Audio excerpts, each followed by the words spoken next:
In this guide, I'm going to show you how to fix Discord payment pending.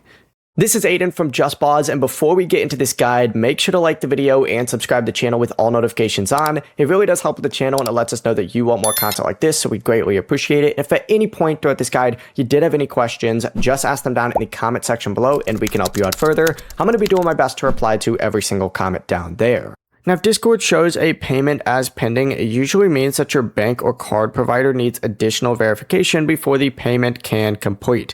So first things first, you do need to check either your banking app for really any verification request or a declined transaction, and make sure that your billing address and card information match exactly what your bank has on file.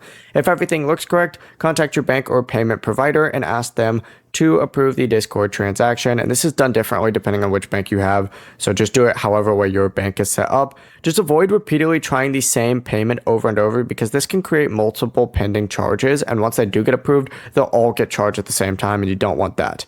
Now, according to Discord, any unresolved pending payment should be automatically canceled within about 3 days and changed to failed under user settings under billing, and a pending charge can remain on your bank statement for about 5 to 10 business days before it does disappear.